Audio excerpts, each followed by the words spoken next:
When a man or woman decides to become a police officer, it is the pinnacle of their commitment to serve. To serve not just one community, but wherever they are needed. Our Laurel Police Department answered the call to service as the city of Baltimore came under siege in the wake of riots sparked by the death of 25-year-old Freddie Gray. Baltimore City was burning and resembled a war zone. Police came under attack from bricks, pipes, and other objects being hurled at them. Businesses were looted and burned. Residents and community leaders tried to restore order to no avail. Baltimore needed help. City and state officials reached out across Maryland for assistance, and when the phone rang at the Laurel Police Department, there was no hesitation to serve the larger community.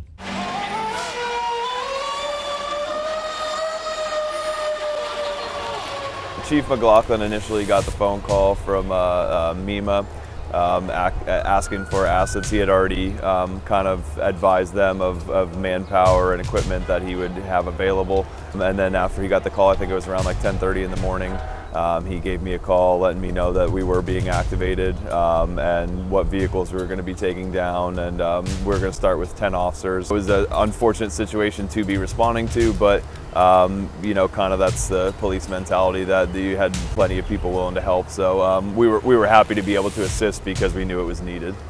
Why'd you want to go? Because law enforcement's a family, and we all take that very seriously, and to see our guys on TV struggling with what was going on and getting rocks thrown at them and bricks thrown at them and bottles thrown at them, you want to help, you want to go, and also there's good people in that town that need help as well. I was born in Baltimore and raised in South Baltimore before I moved to Glen Burnie. You know, I'm a diehard Orioles fan. I have season tickets. I host charity events in Baltimore. I have a lot of friends in Baltimore, so I'm up there all the time. So I guess I never expected to be rolling down Pratt Street in a Humvee, you know, with the National Guard troops, and never expected Camden Yards, where I parked my car, to be filled with, you know, state troopers, New Jersey police, Pennsylvania, all over from Maryland, and the National Guard. So you're scared and nervous, but at the same time, you just couldn't let all those guys, men and women be in there, you know, outnumbered and just not prepared. So they needed assistance, and it's our job to be there for them.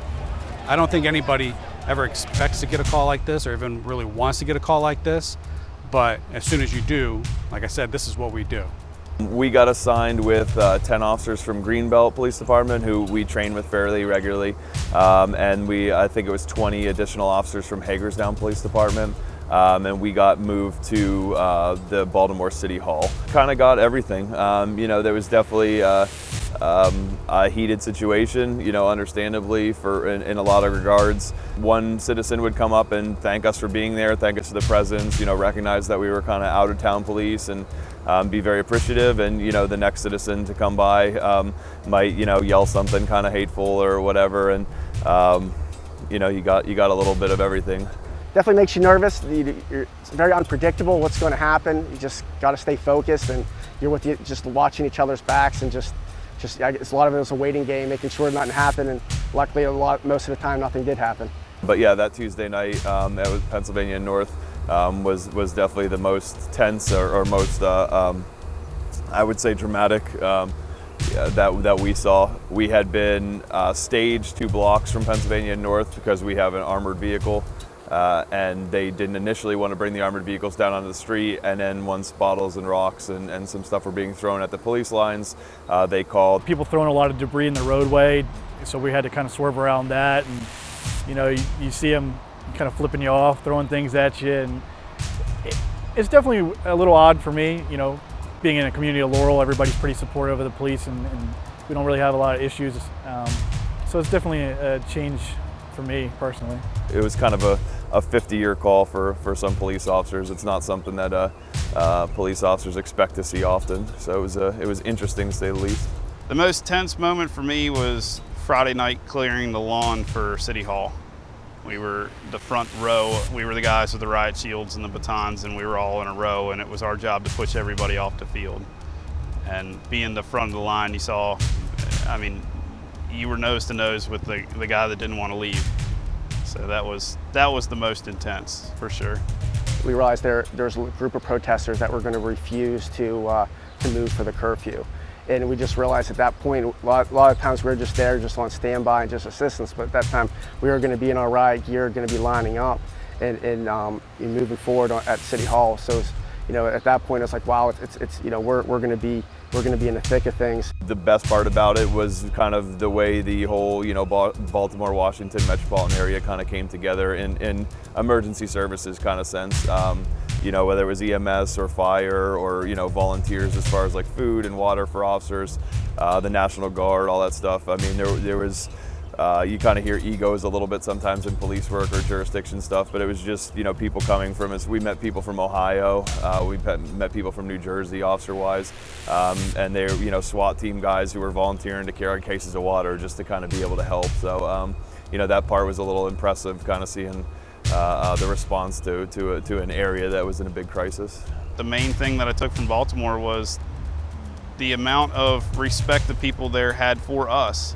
There were people coming out of the woodwork just to thank us for being there. Even the protesters carrying signs would come up, shake your hand, hey, this isn't personal, this is just what we believe in. And that's the American way. I mean, that right there was very refreshing to see. I think we have a good relationship with a lot of these agencies, but especially for what some would consider a smaller agency. We had a lot of assets. There was a lot of bigger agencies there that didn't have armored vehicles or didn't have the the SWAT equipment that we had, and we were used for a lot of good assignments down there in terms of what we were capable of providing to them. So I think Laurel represented themselves fairly well, and just was happy about that. More people have asked me about these assignments than the 14 years of all the different assignments. I've had a lot of different assignments, but definitely something that will stay with me for the rest of my life. Where you want to go, we want to help. We want to protect the citizens or wherever they are, help people. That's why we're here. Laurel Police went to Baltimore to serve and not pass judgment on who was right and who was wrong. Sadly, a young man lost his life, and it left a community in pain that will take decades to repair. Part of the story is also about commending those who do not hesitate to stand on the front line to make sure that everyone is safe. Mayor Craig A. Moe and the City of Laurel would like to stand together to applaud our police department for their unwavering commitment to serve, to stand on the front line to protect our community, Baltimore, or wherever they are called. I'm Audrey Barnes. Thanks for watching.